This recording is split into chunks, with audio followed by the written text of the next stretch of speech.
তারপরে আমি জিজ্ঞেস করবো সত্যিকার এটা কমন প্রবলেম কিনা, তারপরে আনসারটা দেবো, ঠিক আছে? প্রশ্নটা হচ্ছে যে আমি আননোন লোকের সামনে যেভাবে প্ল্যানটা দেখাই, नोन लोगों सामने प्लान को दिखाते हैं, हम एक तो कॉन्शियस हुई है।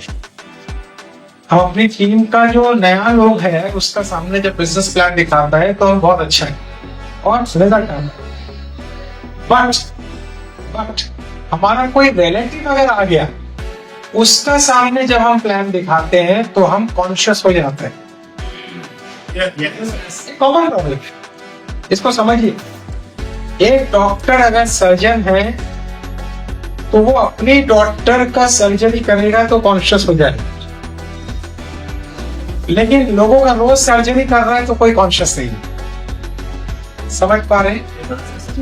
मुझे अगर कोई बात अपनी बेटी को समझानी है तो एक तरीका है मैं समझाऊं, लेकिन अगर उसके टीचर को मैं बोलूंगा तो वो जल्दी समझे, क्योंकि वो मुझे रोज देख रही है। तो ये कॉमन प्रॉब्लम। तो কিন্তু প্রবলেমটা কম আর কিন্তু সলিউশন তো বার করতে হবে। তাহলে শুনে নিন সলিউশন, যেটা আমার এক্সপেরিয়েন্স।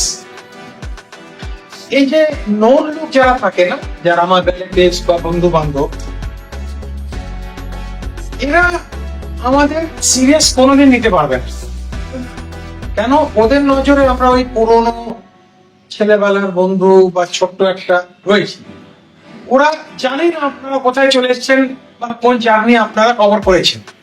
তাহলে ওরা সবসময় অ্যানালিসিস পেতে আপনাকে জাজ করার চেষ্টা করবে। এখানে বলতো রয়েছেন আপনার উত্তম কুমারের একটা ছবি, আমি প্রত্যেক মুহূর্তে একটা কথা বলি, ছবিটার নাম হচ্ছে नायक। नहीं देखा है तो जरूर देखिएगा। पिक्चर का नाम है नायक, সত্যজিৎ রয় ওনার ডিরেক্ট করেছে। ওর মধ্যে একটা पर्टिकुलर सीन রয়েছে, पर्टिकुलर सीन है उसके अंदर, आज मैं हिंदी बांग्ला दोनों को ओवरलैप करके बोल रहा हूँ, जिसमें उत्तम कुमार अपना जूता का लेस वगैरह बांध रहे हैं, पर्स रख रहे हैं। तो उनका नया पिक्चर रिलीज हुआ है, अपने असिस्टेंट से बोल रहे हैं पिक्चर का रिपोर्ट क्या है। तो उनका असिस्टेंट बोलता है पिक्चरेর মধ্যে কি রয়েছে, মানে পিকচারে তো কিছু নেই। তো উত্তম কুমার এদিকে দেখে ওকে বললেন আমি রয়েছি এটাই যথেষ্ট। এই রিলেটিভের কাছে উত্তম কুমার অ্যাক্টিং করতে হবে, কোনো প্ল্যান দেখাবো না, আমি বলছি এটাই যথেষ্ট।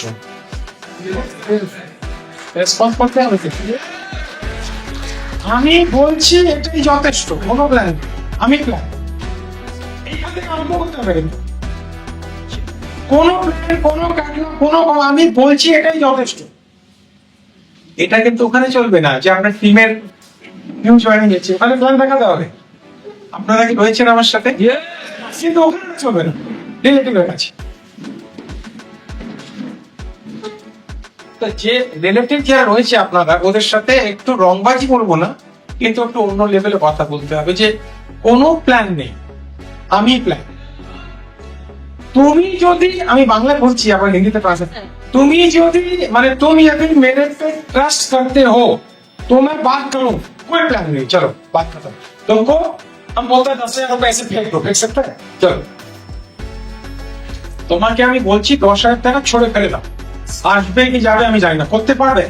ও যদি বলে 10 কি তুমি 1,00,000 টাকা বলো, ওই লোকের সাথে কাজ করবে।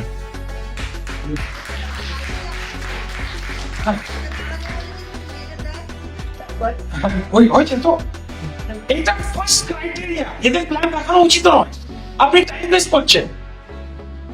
এভাবে আবার বই খুলে এগুলো পড়ে বাবা এত কষ্ট, তো নতুনের সাথে করুন না, আপনি ভালো থাকবেন। আপনার এনার্জিটা কোথায় নিচ্ছেন আপনি? ঘুরে ফিরে আবার আমি জানি এসব ওই 2 নম্বর কাজ, ওখানে চলে আসবে। আপনার মাথাটাকে নেগেটিভ করে ফেলবেন, আর মাইন্ডটা যদি একবার নেগেটিভ হয় তাহলে 48 आवर्स परे पॉजिटिव হয়। माइंड का साइकिल রয়েছে, मन का एक साइकिल, अगर एक बार मन नेगेटिव होता है तो 24 से 48 घंटे लगता है उसको ठीक होने। কত বই পড়ো কাজ হবে, 48 आवर्स পরে নিজেই মাইন্ডটা ঠিক চলে আসে। খুব যারা হাই ক্লাস ট্রেন্ড লোক, যাদের মাথাটা খুব সুপার সনিক কাজ করে, ওরা নেগেটিভিটিকে রেজিস্টারই করে না। ও আলাদা আলাদা ক্যাটাগরি, ওটা অন্য সাবজেক্ট, অ্যাডভান্স মাইন্ড ম্যানেজমেন্ট, ওটা নিয়ে পরে কথা বলবো। ওটা নিউরাল লিঙ্গুইস্টিক প্রোগ্রামিং ওটা শেখানো হয়। যারা টপ লেভেলে পারফর্ম করে ওটা নেগেটিভ রেজিস্টারই করে, ওটা অন্য কথা। তো আমরা নর্মালি যারা একটা কথা বলে গেলে উল্টো পাল্টা মাথাটা খারাপ হয়ে গেল, আপনার দুদিনের কাজটা বেস্ট হয়ে গেল। এদেরকে বেশি টাইম দিয়ে বেশি কনভিন্স করে লাভ নেই। আপনি নিজের ভ্যালু ওদের দেখান, কথার মধ্যে একটু ভ্যালু ক্রিয়েট করুন। আপনার উপরে যদি ট্রাস্ট রয়েছে কাজ হয়ে গেল, না বলে তুমি ওয়েটিং লিস্টে রয়েছে, ওদেরকে বলতে হবে তুমি ওয়েটিং লিস্টে রয়েছে, যখন তুমি মেন্টালি রেডি হয়ে যাবে তো আমাকে জানো। আমি কনভিন্স করতে পারবো না, কনভিন্স ওয়ার্ডটা ছেড়ে ফেলবে আর ইউজ করবে, কনভিন্স ওয়ার্ড ইউজই नहीं करना है।